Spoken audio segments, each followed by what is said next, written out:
Patrick David. We are here today, a special guest with us here today, our good friend, the master sales trainer, the Michael Jordan, Tiger Woods of sales, Mr. Tom Hopkins. Tom, thank you for joining us today. Patrick, it's a thrill, and I love hearing all that you've done, and I have a chance to share some concepts on being an entrepreneur and, fulfilling your potential. So I think this is excellent, that what you're asking us to share with these folks. Oh, I am looking forward. And by the way, I was telling Tom 10 years ago, I met you 12 years ago when I came to your house. Right. And, you were living in somewhere in Arizona, Scottsdale. Right. And I was going through your house. We went to his, I think it was your bedroom or somewhere. He had a painting of him wrestling a lion. He had him by the neck. And I said, one day I'm going to have an artwork like that with me wrestling a lion. And the idea came from Mr. Tom Hopkins. Is that I classic? love art. Art is a hobby. Yeah, I do and as so well. this one piece is kind of special. We had an artist do as a kind of a talking point, something to have fun with. Sure. So let's get right into it. If you don't know Tom Hopkins wrote the #1 sales book out there called How to Master the Art of Selling. And I read the book back in 1999 when I was first working at Valley Total Fitness as a new salesman there, and I read the book. It changed my life on how I looked at sales. So if you're an entrepreneur, you're in business, you're trying to get a promotion, whatever you're trying to do, sales is a part of your business. You got to learn how sales works. Tom has spoken to 5 million people. 5 million people have attended his seminar over the years to learn sales. So we're not talking somebody that, just talks about sales every once in a while. He is the master of sales, and he is known, his claim of fame, when he was 24 years old. Tom, I got to say this, 24 years old, he sold 365 homes in 1 year, a record that still stands, 365 homes in 1 year, right here in our neck of the woods, Chatsworth, and in Simi Valley. Simi Valley. Yeah, Simi Valley. And Tom, I asked a personal question from Tom. I said, Tom, let me ask you, who were you in high school, right? And he didn't want to say it at first.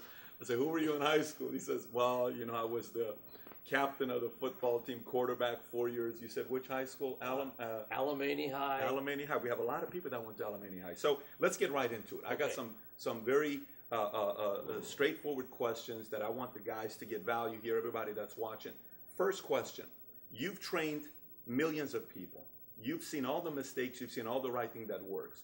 What is the #1 secret to why a salesman makes it in sales? #1 secret. Well, the first thing is they work harder on themselves than they do on the job to become a person that relates to more people. If I had you in an elevator for 10 floors and you said, as you just said, what's the secret? I would say develop a personality and a temperament and a way of coming across with people where they really do like you and trust you, and then they want to listen to you. And when I first started practicing this, I started realizing that people want a relationship. Selling is a very important part of life, and especially in our country of capitalism and free enterprise, but it's also something that you can learn, but it starts with working on yourself to be a person that, again, people relax with, that they're comfortable with, where they feel like I'm confident this person can help me have a better life, be more successful, achieve my goals.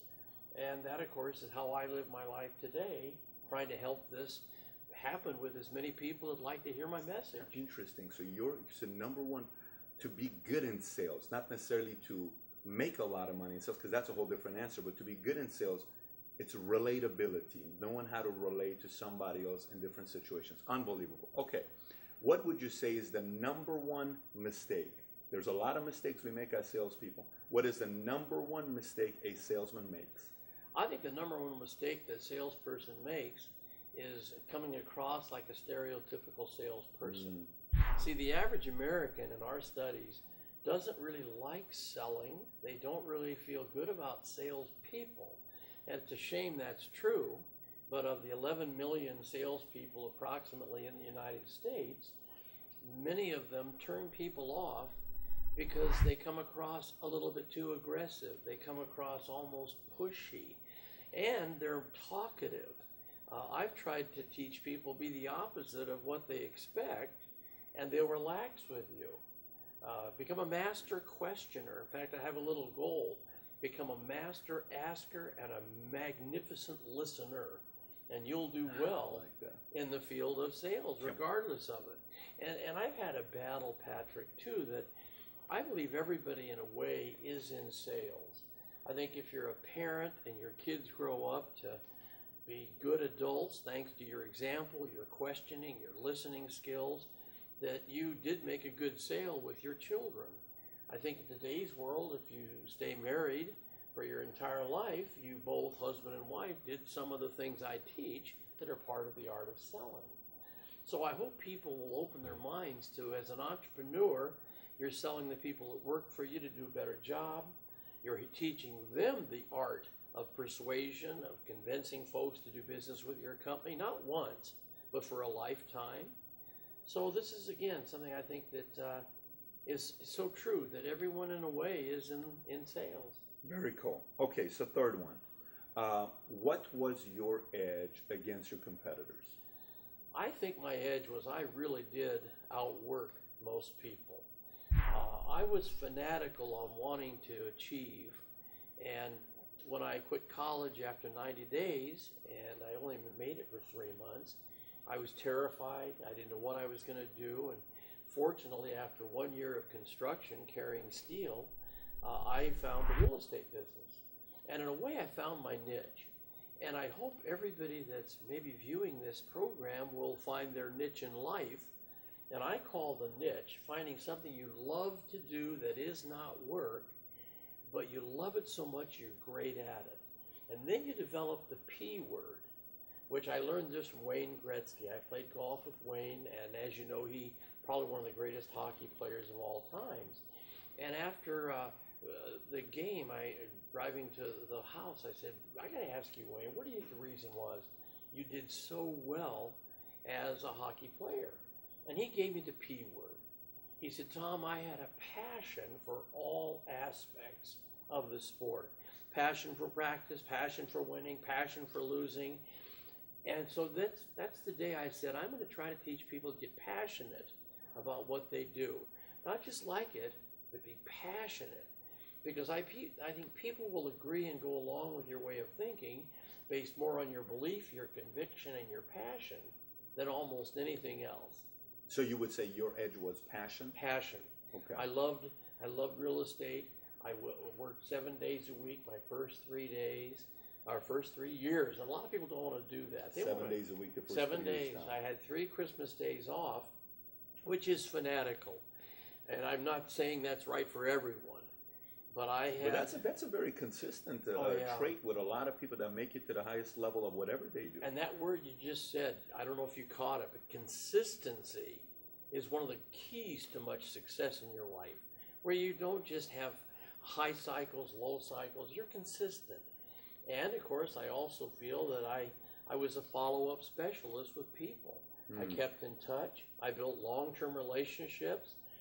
My last year of that number of sales, most of them were referred to me because I did a good job with people. And I think that it's a people business, regardless of what business you're in. I think you are all of us, in the people business, and the way you handle people, the way you do business with people, will, at the end of the line, decide how successful you become. Okay, so Tom, the last question here before we wrap up. There's a lot of people you meet that are afraid of getting into sales. There's a lot of people you meet that are question and say, I don't think I could do it. I don't think my personality, I don't think I could ever go into sales. Do you believe anybody could make it in sales? Well, I have had this as a challenge all of my training career, is to convince people that I think anybody can learn the art of selling, as long as they realize a couple points. And let me illustrate it this way, that there are 2 extremes to a temperament or a personality of a person. We'll call this person over here the interesting extrovert, then we'll call this person the interested introvert. Now, if you listen to those titles, interesting versus interested, the average person that thinks they would be great in sales, and people tell them they would, are the interesting extroverts. They're overbearing a little bit, they're talkative, they love to control conversations, they aren't real good listeners, they can do well in sales. The interested introvert who's somewhat humble, somewhat shy, a little afraid of maybe strangers, maybe really fearful of rejection, this person can do extremely well. And what I try to get people to do is, if you're an interesting extrovert, try to move more towards the middle, being more like an interested introvert. If you're an interested introvert, move a little bit towards the middle to be more like an interesting extrovert. Because the ideal personality that establishes relationships and does a great job in communication can move to the interesting extrovert or to the interested introvert. And the ability to relate to other people and have them feel good because of the way you come across, the way you are with them, that to me can be taught and learned by anyone. And so I really feel that, yes, if you would be willing to let me be your mentor and your teacher, I think I could teach anybody to be an effective salesperson, and some of them to achieve a high degree of accomplishment. On either side of the pendulum. Either side. Is that not interesting? Okay, so Tom, to wrap it, thank you so much, by the way, for coming in today. My pleasure. And allowing us to do this interview with you. We talked about the book earlier, How to Master the Art of Selling, but you have a new book out. The new Yes. book is called When Buyers Say No. What could you say to us about this book? Because I really like the title, When Buyers Say No.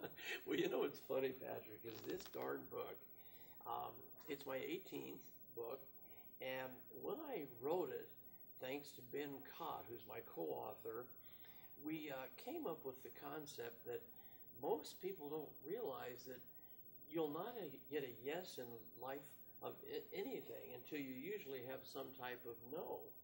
And so really selling as an art form starts with the no. And so I thought, we're going to go ahead and take exactly what a no means, what they're really saying behind the word no, what are they really meaning. And then what we decided to do was take Ben Cott's fabulous circle of persuasion concept and took that and combined my training on questioning, on listening, on turning a no into a yes, and we combined it. And I'm, not being braggadocious, but this book so far in the first 6 months has outsold any book I've written in the first 6 months. Really? Of yes. And I think the reason is people want to know that, hey, I want to handle the word no to turn it into yeses with my kids, with my spouse, with the people that work for me. I think employers with their employees can really benefit from the circle of persuasion and the concept of when buyers say no. I saw a circular persuasion in there at the end. What could you tell us about that? What is circular persuasion? Well, what it is basically, Ben decided to take the word no. Then we took and showed all the little steps that we go through in the persuasion process of gradually taking that no and through the right little questions of minor yeses, ending up getting the big yes, which is an agreement to go along with whatever you're suggesting they do. Be it invest in a product, being the child doing what you're asking them to do, being an employee doing better job.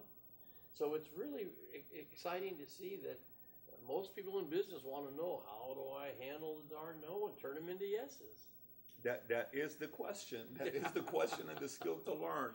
So where you could get this book is we've attached a link on the bottom of the description. If you click on the link, it'll take you to the place on Amazon to be able to buy this book, When Buyers Say No. If you haven't read it, get a copy of it. Tom, thanks so much for coming out. Really appreciate you. My pleasure, Patrick. And Thank where you. can everybody find you out there, by the way? Is there a Twitter? Sure. Is there a Facebook? Is there a website? If they just go to tomhopkins.com, and they'll have all of our products, all of our seminars, and if they're looking for more of what we do, they can sure find us there. And by the way, if you want to go to a seminar, we're hosting an event with Tom Hopkins in Las Vegas, Yes. which we're very excited about. It'll be at Rio, Las Vegas. We're putting the event together. If you want to know more information about it, send us information. It's normally a $400 event that he does, but since we're putting it together, it's going to be $200 cost for anybody that wants to attend that convention. Send me information. We'll send you more info about that event. Aside from that, Tom Hopkins, thanks for joining us. We'll see you guys on our next episode. Take care. Thank you.